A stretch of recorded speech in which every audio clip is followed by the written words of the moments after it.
युद्ध के आज 21 दिन हो गए हैं।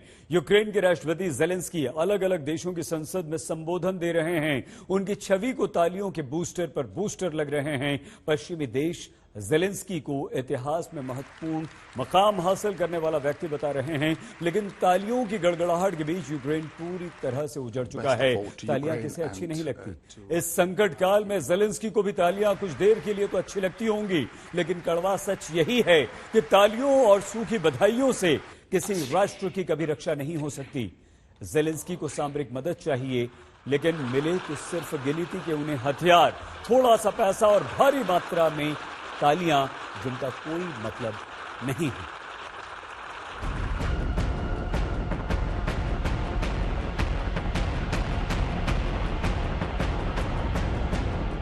Слава Україні!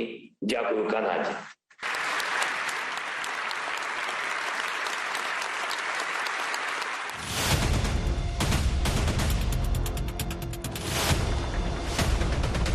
Ukraine and to the United Kingdom.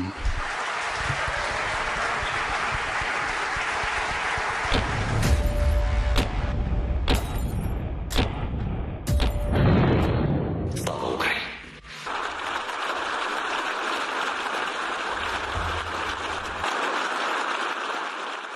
इन निरर्थक तालियों और सूखी बधाइयों का आखिर ज़ेलेंस्की करेंगे क्या?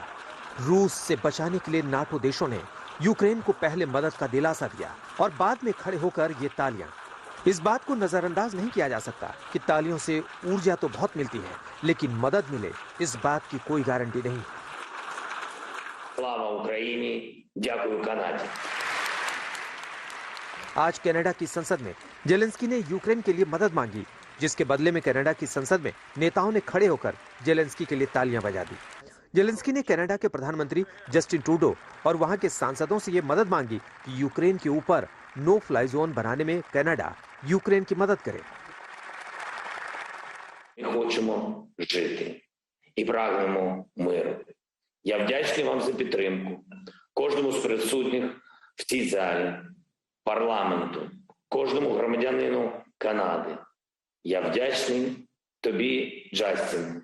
Я вдячний від імені усього українського народу. Я впевнений, ми разом, але тільки разом всіх переможемо, всіх ворогів. Слава Україні! Дякую Канаді за бажання бути рівними, такими самими. तालियों से यूक्रेन को बचाया जा सकता तो ये युद्ध शायद 1 मार्च को खत्म हो जाता, जब यूरोपियन संसद में पहली बार ज़ेलेंस्की ने अपना जोशीला भाषण दिया था और हाथ उठाकर हार ना मानने वाला अंदाज पूरी दुनिया को दिखाया था।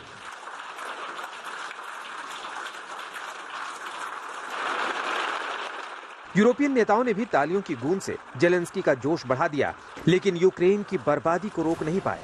रूस ने एक एक करके यूक्रेन के शहरों को खंडहर बना दिया। लाखों लोग यूक्रेन से पलायन कर चुके हैं और लोगों की उम्मीद टूट रही है। लेकिन ज़ेलेंस्की अब भी यूरोप के देशों को उम्मीद की नजरों से देख रहे हैं और पश्चिमी देश दूर से ताली बजाकर ज़ेलेंस्की का उत्साह बढ़ा रहे हैं। 8 मार्च को ब्रिटिश संसद में भी यही हुआ, जब ज़ेलेंस्की के समर्थन में ब्रिटिश नेताओं की तालियों से पूरी संसद गूंज गई और इन 8 दिनों में चेरनोबिल से लेकर ज़ेपोरिजिया तक, खेरसन से लेकर मारियोपोल तक, सुमी से खार्किव तक रूसी हमलों से शहर के शहर मिटते चले गए और अब कीव पर कब्जे की बारी है। लेकिन इन सब के बीच ज़ेलेंस्की अपनी नायक वाली छवि बनाने में सफल साबित हुए। इस दौरान ज़ेलेंस्की को भी समझ आ गया कि नाटो से तालियां तो मिलेंगी, लेकिन नाटो का साथ नहीं। इसलिए ज़ेलेंस्की ने इस उम्मीद का दामन छोड़ना शुरू कर दिया है। नाटो से नाउम्मीद होकर ज़ेलेंस्की ने मान लिया है कि अब खुद ही लड़ना होगा, खुद ही सुलह समझौते पर बात करनी होगी, रूस से खुद ही निपटना होगा। हालांकि युद्ध से पहले ज़ेलेंस्की के तेवर कुछ अलग थे, तब नाटो पर उनको पूरा भरोसा था। Нас не лякають жодні прогнози, нас не лякають жодні люди, жодні вороги, нас не лякають будь-які дати, бо ми будемо себе захищати.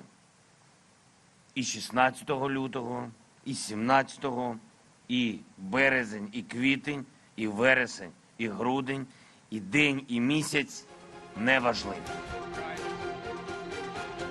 यूक्रेन की मदद के लिए अमेरिका ने भले ही रूस पर पाबंदियां लगाकर आर्थिक हमला किया हो, लेकिन ये सारी बंदिशें यूक्रेन की बर्बादी रोकने में काम नहीं आई।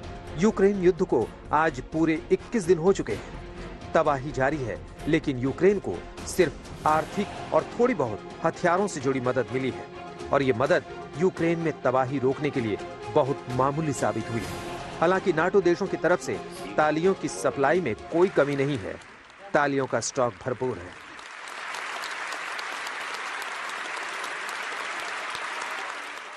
कीव से श्वेता सिंह और गौरव सावंत के साथ आज तक ब्यूरो।